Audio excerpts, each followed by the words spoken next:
Longer வழங்கும் Harmonia senior residential villa ஸ்ரீபெரும்புதூரில் 68 லட்சம் முதல். தொடர்புக்கு 7200434445.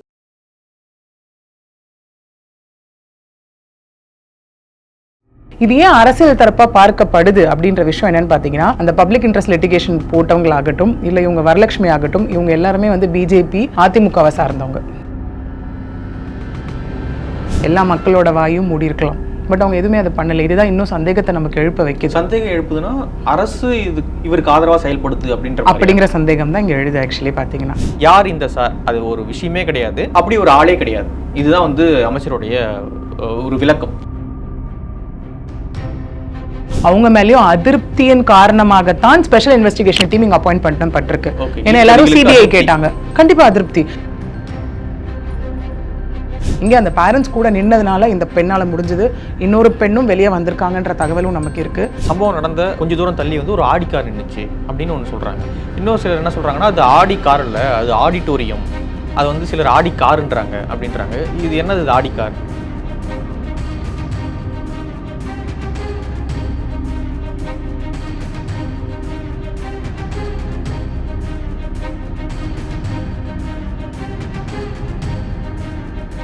பேசு தமிழா பேசு நேயர்களுக்கு வணக்கம். இன்று நம்மோடு உரையாடுவதற்காக வழக்கறிஞர் பிரியதர்ஷினி அவர்கள் இணைந்திருக்காங்க. அவங்க கூட தான் நம்ம உரையாட போகிறோம். வணக்கம் மேடம். வணக்கம்.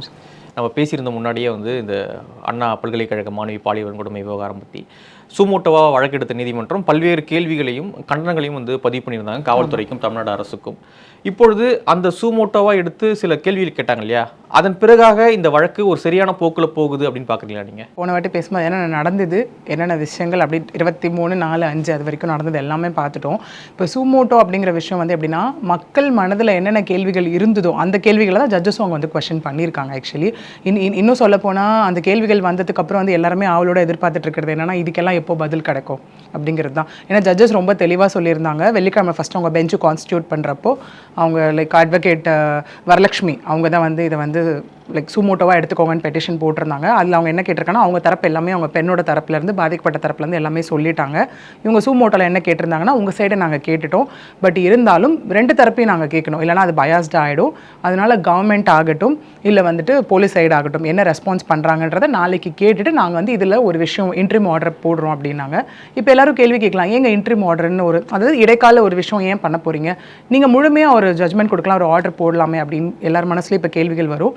அதுக்கும் ஜட்ஜஸ் என்ன சொல்லியிருந்தாங்க அப்படின்னா, இது வந்து நமக்கு வெக்கேஷன் டைம், இப்போ கிறிஸ்மஸ் டு நியூ இயர் வந்து நமக்கு வெக்கேஷன் டைம்ன்றதுனால ரெண்டு ஜஸ்டிஸ் வந்து வி லட்சுமி நாராயணன் அவர்களும் SM சுப்பிரமணியம் அவர்களும் என்ன சொல்லியிருந்தாங்கன்னா, இதை வந்து நாங்கள் வந்து இதில் வந்துட்டு ஒன்றும் சொல்கிறதுக்கு இல்லை, என்னன்ற கேள்விகளை அவங்க சுமோட்டோவில் கேட்டுட்டு இதுக்கான பதில் ரிப்போர்ட்டை வந்து தமிழ்நாடு அரசு வந்துட்டு சப்மிட் பண்ண அப்புறம் கோர்ட் ரீஓப்பன் ஆன அப்புறம் சீஃப் ஜஸ்டிஸ் அவர் வந்து இந்த ரிப்போர்ட்டை பார்த்துட்டு முழுமையாக ஒரு விஷயம் சொல்வார் அப்படின்னு சொல்லியிருக்காங்க.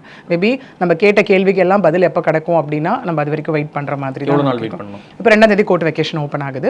ஸோ CJ வந்து உட்காந்தப்பறம் சீஃப் ஜஸ்டிஸ் வந்து உட்காந்தப்பறம் கவர்மெண்ட் வந்து என்னென்னலாம் அவங்க கேட்ட கேள்விக்கு என்னென்ன பதில்கள் கொடுக்க போகிறாங்க, என்னென்ன மாதிரி ஆக்ஷன்ஸ் எடுத்திருக்காங்க அப்படிங்கிறது எல்லாமே ஒரு சீல்டு கவரில் நமக்கு ஒரு ரிப்போர்ட்டாக சப்மிட் பண்ணப்படும். அந்த ரிப்போர்ட்டை பார்த்து அடுத்தடுத்த கட்ட ஒரு கொஷனாக இல்லை அவர் தரப்புலேருந்து வர கொஷின் ஆகட்டும் இல்லை அவர் என்ன சொல்ல போகிறாருங்கிறத நம்ம வெயிட் பண்ணி தான் பார்க்கணும். அந்த இடத்துல FIR காப்பி ரிலீஸ் ஆனது ஒரு பெரிய ஒரு பிரச்சனையாக நீதிமன்றமே வந்து கருதுது. இதை வந்து இவ்வளோ அஜாக்கிரதையாக அணுகிய சென்னை மாநகர ஆணையர் அருண்குமார் அவர்கள் மீது நடவடிக்கை எடுக்கணும் அப்படின்னு சொன்னாங்க. நேற்று வந்து சில IPS அதிகாரிகளுக்கு பதவி உயர்வு கொடுத்தாங்க. சரி, அருண்குமார் அவர்கள் மீது நடவடிக்கை எடுக்கப்பட்ட அறிவிப்பும் வரும்னு சிலர் எதிர்பார்த்தாங்க. அதெல்லாம் வரல. தமிழ்நாடு அரசு நம்மளே நடவடிக்கை எடுத்தா சரியா இருக்காது அப்படின்னு நினைக்கிறாங்களோ?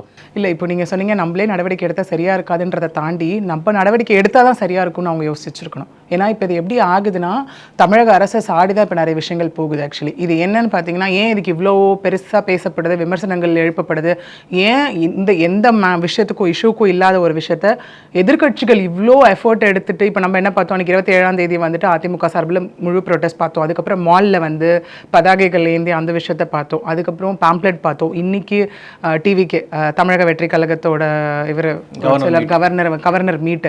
இது எல்லாமே எப்படின்னா ரொம்ப ஒரு அண்ணாமலை அவர்களோட அடுத்தடுத்த விஷயங்கள் ஆகட்டும், இந்த மாதிரி எதிர்கட்சிகள் எல்லாருமே உள்ள வரதுக்கு ரீசன் என்ன அப்படின்னா, அவர் எடுத்துட்டு அந்த ஒரு ஃபோட்டோகிராஃப்ஸ் அதை பற்றியும் கோர்ட்டில் வந்து விவாதிக்கப்பட்டுச்சு அன்னைக்கு. ஆனால் வந்து கோர்ட் என்ன சொல்கிறாங்க அப்படின்னா, நான் கூட ஃபங்க்ஷன் போகிறேன், என் கூட சிலர் போட்டோ எடுத்துக்கலாம், அதெல்லாம் பெரிய ரீசனா நீங்க கொண்டு வராதீங்க அப்படின்றாங்க. ஆமா, இது ஏன்னா அவர் தரப்புல வந்துட்டு இப்போ தமிழக அரசு தரப்பு இதுல வந்து பாத்தீங்கன்னா 2 பேரை வந்து அப்பியர் ஆனாங்க. இப்போ வந்து நம்ம யாரு ஜட்ஜஸ்ன்னு பார்த்துட்டோம். அவங்க வரலட்சுமி போட்ட ஒரு பெட்டிஷனோட இதுதான் 2 பப்ளிக் இன்ட்ரெஸ்ட் லிட்டிகேஷன் இதுல ஃபைல் ஆயிருக்கு. எதுக்காக ஃபைல்? பொதுநல வழக்கு. எதுக்காகனா எஃப்ஐஆர் லீக்கேஜ் பத்தி விசாரிங்கன்னு சொல்லியே 2 பொதுநல வழக்கு வந்து இங்க போடப்பட்டுச்சு. இது ஏன் அரசியல் தரப்பா பார்க்கப்படுது அப்படின்ற விஷயம் என்னன்னு பாத்தீங்கன்னா, அந்த பப்ளிக் இன்ட்ரெஸ்ட் லிட்டிகேஷன் போட்டவங்களாகட்டும் இல்ல இவங்க வரலட்சுமி ஆகட்டும், இவங்க எல்லாருமே வந்து பிஜேபி அதிமுகவை சார்ந்தவங்க. அதனால இது பொலிட்டிக்கலா மாறினதுக்கான ரீசன் இதுதான். இவங்க என்ன சொல்றாங்க, சரி பாதிக்கப்பட்டது ஏன் டிஎம்கே தரப்புல இருந்து ஒரு லாயர் கூட இனிஷியேட் பண்ணல, டிவிகே தரப்புல இருந்து ஏன் ஒரு லாயர் கூட இனிஷியேட் பண்ணலாம், பண்ணாம இன்னைக்கு ஏன் கவர்னர் மீட், இந்த மாதிரி நிறைய குழப்பங்கள் வந்து நமக்கு வர ஆரம்பிக்குது. இதுல பாத்தீங்கன்னா ஒரு அட்வொகேட் ஜெனரல், இன்னொரு அடிஷனல் அட்வொகேட் ஜெனரல் வந்து 2 பேர், அட்டார்னி ஜெனரல் 2 பேர் வந்து வந்திருக்காங்க. யாருன்னு பாத்தீங்கன்னா இதுல வந்து PS ராமன் அவர் வந்து வந்திருக்காரு. இன்னொரு தரப்பு, ஆமா அரசு தரப்பு. இன்னொன்று அண்ணா யூனிவர்சிட்டி தரப்பு பார்த்தீங்கன்னா அடிஷனல் அட்டார்னி ஜெனரல் வந்து ரவிச்சந்திரன். இவங்க 2 பேரும் தான் உள்ள வந்திருக்காங்க. இப்போ நீங்க சொன்ன மாதிரி அதே விஷயங்கள் அங்கே விவாதிக்கப்பட்டுச்சு. சரிங்க, ஒரு ஃபங்க்ஷனுக்கு போவோம், மேரேஜ் போவோம், எல்லாமே போவோம், போறப்ப நாங்களும் பிக்சர்ஸ் எடுப்போம். இதையும் ஒரு பெரிய விஷயமா ஆக்குறீங்க. ஜட்ஜஸும் என்ன சொல்றாங்க, இதை நாங்கள் பெரிய விஷயமா ஆக்கல, ஆனால் விக்டிம்க்கு என்ன பதில் சொல்றீங்க? அவங்க கேட்டிருக்க விஷயங்கள் அதுதான். சரி, அது எல்லாத்தையும் விட்டுறலாம். இவங்க எடுத்திருக்காங்க ஃபோட்டோஸ், அரசியல் தரப்பு எதுவுமே வரல. இது ஏன் கான்ட்ரடிக்டரியா எடுத்துட்டு போறாங்கன்னா, அவர் யார் யார் கூட ஃபோட்டோஸ் எடுத்தாங்களோ அவங்க எல்லாருமே மௌனம் சாதிக்கிறாங்க. அவங்க ட்வீட் போட்டிருக்கலாம், ஒரு விளக்கம் கொடுக்கல, ஒரு ட்வீட் போட்டிருக்கலாம், இல்லை ஒரு ப்ரெஸ் ரிலீஸ் கொடுத்துருக்கலாம். என் கூட நின்று ஃபோட்டோ எடுத்தாங்க, ஏதோ ஒரு விஷயம், பட் யாரா இருந்தாலும் தக்க நடவடிக்கை எடுக்கப்படும் அப்படிங்கிற ஒரு விஷயம் பண்ணியிருக்கலாம். ஏன் இதே விஷயம் தான் ஒரு அமைச்சர் வந்துட்டு ஒரு யூடியூபர் விஷயத்தில் சொன்னார். யாரா இருந்தாலும் வந்து அதையே நம்ம சொல்லிக்கிட்டு டிஃபான் விஷயத்தில் அவர் அதுதானே சொன்னார். யாரா இருந்தாலும் நடவடிக்கை எடுக்கப்படும். அட்லீஸ்ட் ஒரு எடுத்தாங்களா எடுக்கலையான்றது செகண்டரி, பட் ஒரு ஸ்டேட்மெண்ட்டாக தான் அந்த இடத்துல கொடுத்தாங்களே. இங்கேயே ஒருத்தர் கூட ஸ்டேட்மெண்ட் கொடுக்கல. இதுதான் நிறைய கேள்விகள், நிறைய சந்தேகங்கள் எல்லாத்தையும் எழுப்புறதுக்கான ரீசனாக இருக்கு. ஓகே, இன்னைக்கு முதலமைச்சர் அவர்கள் பேசியிருக்காங்க, ஒரு ஆண் கல்வி கற்க போறான் அப்படின்னா அது கல்வி புரட்சி, ஆனால் ஒரு பெண் கல்வி கற்க போறாங்க, கல்லூரிக்குள்ள போறாங்க அப்படின்னா அது சமூக புரட்சியாக மாறுது அப்படின்னு சொல்லியிருக்காங்க. இவ்வளோ பேசுகிற முதலமைச்சர் ஸ்டாலின் அவர்கள் இந்த விவகாரம் இந்தியாவே பத்திக்கிட்டு எரியுது, இந்த விவகாரம் பற்றி, அந்த விவகாரம் பற்றி இது வரைக்கும் எதுவுமே பேசலையே, என்ன காரணம் நினைக்கிறீங்க? அவர் கட்சி சார்ந்தவங்க இப்போ ஏன் கனிமொழி அவர்களே எடுக்கிறாங்க, எல்லாருமே வந்துட்டு யாருமே பேசல. அதாவது இது ஏன் வந்து இன்னும் நம்ம கட்சி சார்ந்ததுன்னு நம்மள இன்னும் ஸ்ட்ராங்காக பிலீவ் பண்ண வைக்குதுன்னா இதுக்கு ரீசன் இதனால தான். நம்ம சொன்ன மாதிரி அவர் கூட ஃபோட்டோ எடுத்துக்கிட்டவங்களாகட்டும், இல்லை வந்துட்டு இவங்க திருமதி லைக் கனிமொழி ஆகட்டும், இல்லை முதலமைச்சர் ஆகட்டும், இவங்க எல்லாமே ஒரே ஒரு விஷயம், ஒரு ப்ரெஸ் ரிலீஸ் இல்லை ஒரு ட்வீட், நாங்கள் நடவடிக்கை எடுக்கிறோம், லைக் இன்வெஸ்டிகேஷன் போயிட்டு இருக்குன்னு ஒரு விஷயம் போட்டிருந்தா எல்லா மக்களோட வாயும் மூடி இருக்கலாம். பட் அவங்க எதுவுமே அதை பண்ணலை. இதுதான் இன்னும் சந்தேகத்தை நமக்கு எழுப்ப வைக்குது. சந்தேகம் எழுப்புதுன்னா அரசு இவருக்கு ஆதரவாக செயல்படுது அப்படிங்கிற சந்தேகம் தான் இங்கே எழுது ஆக்சுவலி பார்த்தீங்கன்னா. ஏன்னா இப்போ கண்டிப்பாக இப்போ நம்ம ஒரு விஷயம் இருக்கும், ஒருத்தவங்களை திரும்ப திரும்ப நீங்கள் தப்பு தப்பு தப்பு நம்ம குற்றம் சாட்டிட்டே இருந்தால் அவங்க மேலே தப்பு இல்லைன்னா அவங்க என்ன பண்ணுவாங்க? வெளியே வந்து இல்லைங்க என் மேலே தப்பு இல்லை அப்படிங்கிற ஒரு விஷயத்த வருவாங்க. ஏன் இவங்க வந்து சப்போர்ட் பண்ணுறாங்க பண்ணலன்றது செகண்டரி. எதற்காக இந்த மௌனம்? அதுதான் பெரிய கொஸ்டினாக இருக்குது இந்த இடத்துல. இப்போ விஜய் டிவிகே தலைவர் விஜய் அவர்கள் வந்து ஆளுநரை மீட் பண்ணியிருக்காரு. 3 பக்க அறிக்கை வந்து கொடுத்துருக்காங்க, கோரிக்கைகள்லாம் அதில் இருக்கு அப்படின்னு வந்து சொல்லியிருக்காங்க. ப்ரெஸ்ஸை மீட் பண்ணாமல் விஜய் அவர்கள் வழக்கம் போல கிளம்பிட்டார் பனையூருக்கு. என்னென்ன கோரிக்கைகள் அதில் கொடுக்கப்பட்டிருக்கு ஏன்னா உங்களுக்கு தெரியுமா? வேற ஏதாவது இன்னும் சில விஷயங்களும் பேசப்பட்டுச்சுன்றாங்க. இதாவது இதுக்கு பிரயோஜனமா இருக்குமா, பயனா இருக்குமா? ஆக்சுவலி இப்போ நீங்க கேட்குற இந்த விஷயமும் அதுக்குள்ள இப்பதான் பார்த்துட்டு 1 மணிக்கு பார்த்துட்டு வந்திருக்காரு. இன்னும் இதுலயுமே நிறைய டிபேட்டபிள் ஒரு கொஸ்டின்ஸ் வந்து ரைஸ் ஆக ஆரம்பிச்சிருச்சு.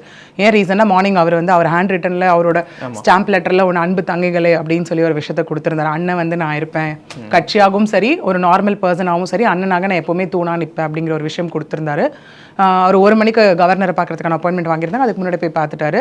அது 10லேருந்து 30 நிமிடங்கள் வரைக்கும் அந்த மீட்டிங் நடந்ததுன்ற ஒரு விஷயம் தான். 3 பக்க அறிக்கை அதில் கொடுத்துருக்காரு.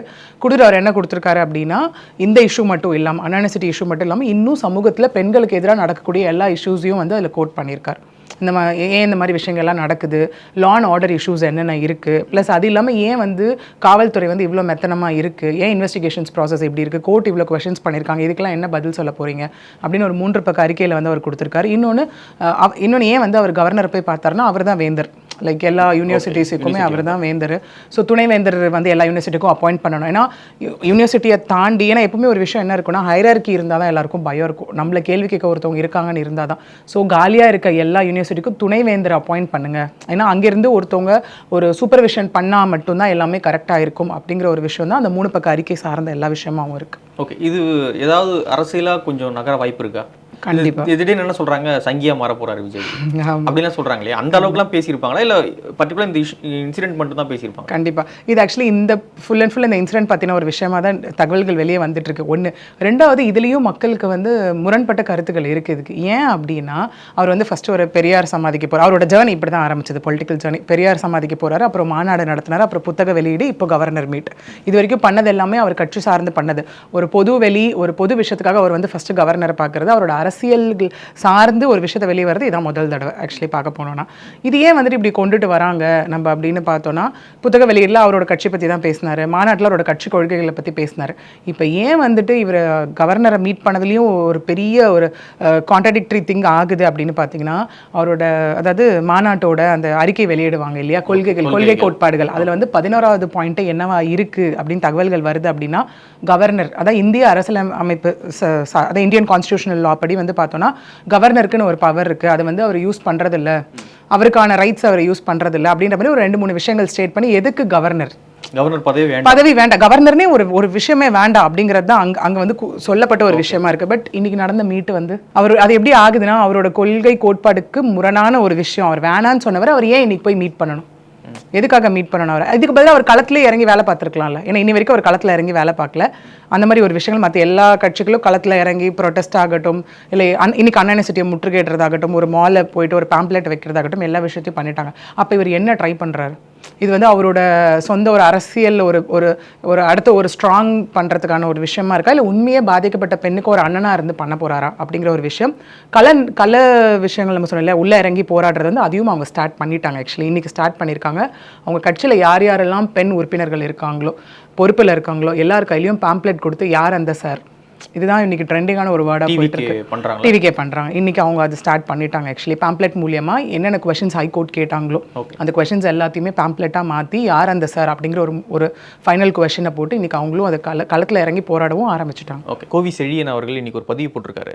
என்னன்னா, இல்லாத ஒரு விஷயம், அதாவது யார் இந்த சார் அப்படின்னு ஒரு மேட்டரே கிடையாது, சும்மா பயமுறுத்துறதுக்காக தான் கால் பண்ணாரு, அதை வச்சு அரசியலாக்கிட்டு பெண்கள் கல்வியவே இது வந்து கேள்விக்குறியாக்குற வேலையில் எதிர்க்கட்சிகள் வந்து ஈடுபட்டிருக்காங்க. இப்பொழுது தான் பெண்கள் வந்து கொஞ்சம் கொஞ்சமாக கல்வி நிலையங்களில் நோக்கி வராங்க. அவங்கள வந்து பயமுறுத்தி மீண்டும் வீடுகள்லையும் சமையல் கட்டிலையுமே வந்து அடைக்க எதிர்க்கட்சிகள் முயற்சி பண்ணுறாங்க. யார் இந்த சார், அது ஒரு விஷயமே கிடையாது, அப்படி ஒரு ஆளே கிடையாது. இதுதான் வந்து அமைச்சருடைய ஒரு விளக்கம்.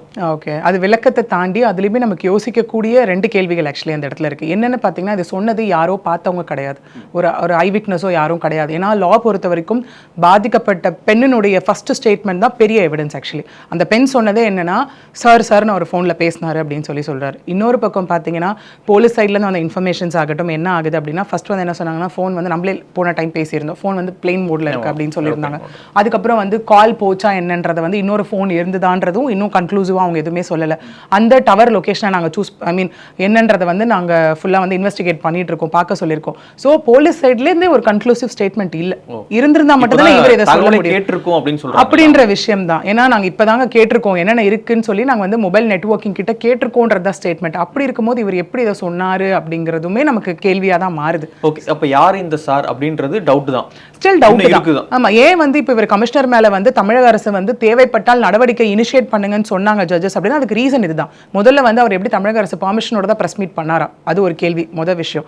ரெண்டாவது விஷயம் என்னவா இருக்கு அப்படின்னா, அவர் எப்படி வந்து கன்க்ளூசிவா சொல்லலான்றது தான் விஷயம். ஒரு ஆள் தான் குற்றவாளி, ஒரு ஆள் தான். அவர் எப்படி சொல்லலாம்னா, ஸ்டில் இன்வெஸ்டிகேஷன் போயிட்டு இருக்கு, ஒருத்தர் அரெஸ்ட் பண்ணிருக்கோம், இன்வெஸ்டிகேஷன் ப்ரொசீட் ஆகுதுன்னு சொல்லிக்கலாம். ஒருவர் தான் அப்படிங்கிறது கன்க்ளூசிவ் நோட், இன்னொருவர் இல்லை, அந்த சாருன்னு ஒருத்தர் இல்ல அப்படிங்கறது அவர் இடத்துல சொல்லியிருக்க கூடாதுல்ல. ஓகே, இங்க வந்து பிரஸ் மீட்ல இப்படி சொல்லிட்டு கோர்ட்ல போயிட்டு இப்போதான் ரெக்கார்ட்லாம் கேட்டிருக்கோம், அப்படி அந்த கால் ரெக்கார்ட்லாம் கேட்டிருக்கோம் அப்படி இதுவே கான்ட்ராடிக்டரி. இப்போ உங்களுக்கு ஸ்டார்டிங்ல நம்ம முன்னுக்கு பிறனா 2 ஸ்டேட்மெண்ட் பார்த்தோம் நம்ம போன வாட்டி பேசினதுலயே. அவங்க வைஃபை பத்தி கேட்டா தெரியல. ஏன்னா ஒரு ரெஸ்பான்சிபிள் ஒரு ஆஃபீஸரா இருந்து அவர் என்ன சொல்லியிருக்கணும்னா, இன்வெஸ்டிகேஷன் நாங்க பண்ணதுல இதெல்லாம் தெரிய வந்ததுன்னு சொல்லணும். அவரே எப்படி சொல்றாருன்னா, தகவல் கேட்டிருக்கோம், எங்களுக்கு வந்த தகவல், இப்படி சொல்றது வந்து ஒரு ரெஸ்பான்சிபிளான ஆஃபீஸர் பண்ற விஷயம் இல்லையா?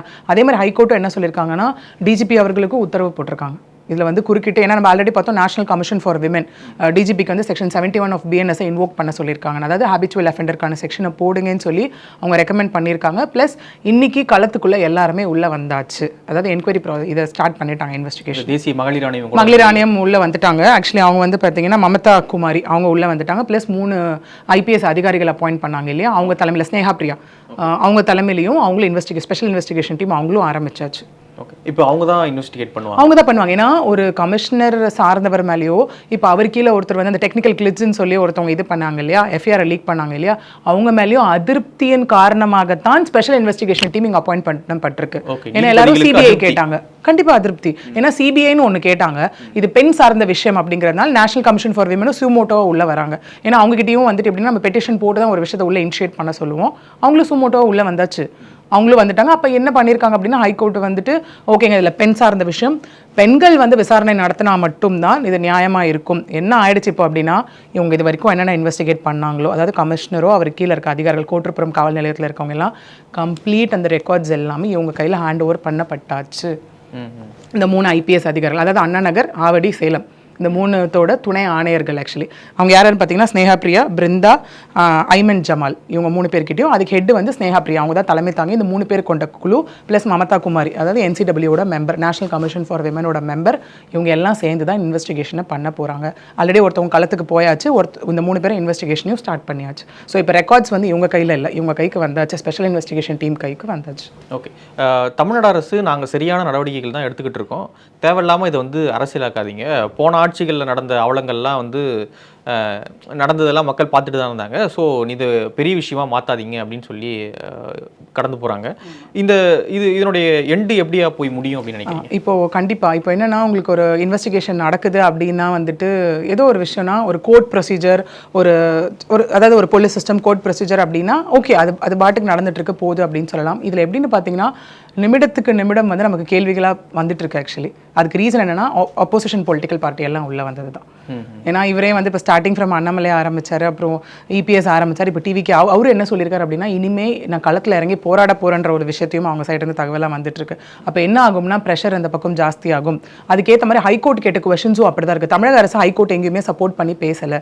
ஏன்னா அந்த பொண்ணுக்கு சூமோட்டோவில் ஒன்றா சொன்ன 25 லட்சம் ரூபாய் இடைக்கால நிவாரணம், அதுவும் அவங்க என்ன சொல்லியிருக்காங்கன்னா இப்போதைக்கு அந்த நிவாரணம் கொடுங்க. எதுக்காகனா நீங்கள் எஃப்ஐஆர் லீக் பண்ணி ஐடென்டிட்டியை ரிலீஸ் பண்ண மன உளைச்சலுக்காக கொடுக்கணும்னு சொல்லியிருக்காங்க. விச் மீன்ஸ் 25 லட்சம் தான் அவங்களுக்கு காம்பன்சேஷனாக கேட்டால் கிடையாது, இடைக்காலம் தற்போதைய காம்பன்சேஷன் அதுதான் அந்த இடத்துல சொல்லியிருக்காங்க அவங்க. அது இல்லாமல் அந்த பெண் படித்து முடிக்கிற வரைக்கும் எல்லா செலவுகளையும் அரசே பார்த்துக்கணும். எஃப்ஐஆர் எப்படிங்க வந்து அவ்வளோ அஜாக்கிரதையை எப்படி லீக் பண்ணுவீங்க? இந்த மாதிரி தமிழக அரசை வந்து சாடி தான் வந்து நிறைய கேள்விகளை அவங்க கேட்டிருக்காங்க. திரும்பவும் சொல்கிறாங்க அந்த ஃபோட்டோஸ் எடுத்ததை கரெக்டுன்னு நாங்கள் அக்செப்ட் பண்ணல, அது ஒரு பக்கம் இருக்கட்டும், எடுத்தாச்சு, விக்டிம்க்கு என்ன பதில் சொல்ல போகிறீங்க? அவங்களும் கன்க்ளூசிவாக சொல்லலை. சரி ஏதோ ஒரு எடுத்துக்கிட்டாங்க, சரி அதனால் அவங்க சம்மந்தம் இருக்கணும்னு நாங்கள் சொல்லலை, சம்மந்தம் இல்லைன்னு நாங்கள் சொல்லலை. பட் இங்கே வந்து விக்டிம் தான், விக்டிம் பிளேமிங்கை ஸ்டாப் பண்ணுங்க. ஏன்னா அவங்க இந்தியன் கான்ஸ்டியூஷனையும் உள்ளே கொண்டு வந்திருக்காங்க. Girl she is having all the right actually, அவங்க லைஃப் அவங்க வாழலாம், அவங்க பிடிச்சவங்க கிட்ட அவங்க பேசலாம். ஏன்னா அவங்களும் அதை கேட்டிருக்காங்க. ஒரு பொண்ணு ஒரு பையனும் தனியாக உட்காந்து பேசினாலே அவங்க தப்பு பண்ண தான் போகிறாங்கன்னு அர்த்தமா? ஏன்னா இப்போ சில மக்கள் மைண்ட் செட்டில் எப்படி இருக்குன்னா, நம்ம இவ்வளோ தூரம் சொல்கிறோம் விக்டிம் பிளேமிங் பண்ணாதீங்கன்னு, ஒரு வேலை நம்ம போன வாட்டியே சொல்லியிருந்தோம், அவங்க வீட்டு பெண்களுக்கு இது நடந்திருந்தா யாரும் அப்படி பேச மாட்டாங்க அப்படின்னு. திரும்ப அந்த பொண்ணு ஏன் அங்கே போகணும், ஏன் புதருக்குள்ளே போகணும், அப்போ அவங்க ஏதோ பண்ணிட்டு இருந்திருக்காங்க, அதை வீடியோ எடுத்து தான் இவர் மிரட்டியிருக்காரு அப்படிங்கிற விஷயம்லாம் வந்துட்டு. ஏன்னா இப்போ நீங்கள் சொன்னீங்க இல்லையா, பெண்கள் இப்போ தான் வெளியே வந்துட்டு இருக்காங்க, ஸோ அவங்கள வந்து ஸ்டாப் பண்ணுற மாதிரி இந்த மாதிரி தவறான செய்திகளை பரப்பாதீங்கன்னு அமைச்சர் சொல்லியிருக்காரு அப்படின்னு. பெண்களுக்கும் அதுதான் பயம். ஆக்சுவலி நம்ம இதெல்லாம் தாண்டி படிக்க ஒரு இடத்துக்கு வந்திருக்கோம். இது ஒரு வேளை தெரிஞ்சுட்டா வீட்டில் எங்கே நம்மளை சப்போர்ட் பண்ணாமல் போயிடுவாங்க. எத்தனையோ பெண்கள் இதனால் பேரண்ட்ஸ் கொடுக்குற ப்ரெஷர்னாலையோ சொசைட்டி கொடுக்குற ப்ரெஷர்னால சூசைட் பண்ணிக்கிற எத்தனையோ பெண்கள் இருக்காங்க அந்த இடத்துல. இங்கே அந்த பேரண்ட்ஸ் கூட நின்னதுனால இந்த பெண்ணால் முடிஞ்சது, இன்னொரு பெண்ணும் வெளியே வந்திருக்காங்கன்ற தகவலும் நமக்கு இருக்குது. இது இல்லாமல் மேபி இவர் விஷயத்தில் பார்த்தீங்கன்னா ஒரு 26 கேஸு, ஸ்டில் ஒரு 10 கிரிமினல் கேசஸ், ஒரு ட்ரையல் எல்லாமே போயிட்டு இருக்கிறதுனால அவ்வளோ ஈஸியாக இந்த கேஸை வந்து ஹேண்டில் பண்ண முடியல நம்மளால. இதுவரை குண்டாஸ் போடாமல் இருக்காங்க. குண்டாஸ் வேணாங்க, செக்ஷன் 71 போட்டாவே போதும். அதை நான் சொன்னேன் இல்லையா, குண்டாஸ் செகண்டரி. அது வந்து எப்படின்னா மற்ற விஷயங்கள் எல்லாம் எடுத்துகிட்டு வந்துடலாம். ஒரு திரும்ப ஒரு ட்ரக் விஷயம் பண்ணுறதாகட்டும், திரும்ப ராபரியில் போய் இன்வால்வ் கூட்டு கொள்ளையில் இன்வால்வ் ஆகிறதாகட்டும், எல்லாமே நமக்கு தான் பிஎன்எஸ் ஆக்டுக்குள்ளேயே செக்ஷன் இருக்கே, செக்ஷன் 71 இருக்கே நமக்கு தான். திரும்ப செக்ஷுவல் ஹராஸ்மெண்ட்டில் ஈடுபடுறவங்க மேலே தயவு செஞ்சு இந்த செக்ஷன் போடுங்க. அதை தான் எல்லாருமே வலியுறுத்திட்டு இருக்காங்க இந்த இடத்துல. நீங்கள் 63, 64, 75 போட்டதெல்லாம் ஓகே, 73யும் உள்ளே கொண்டு எல்லாமே ஓகே, 73, 75.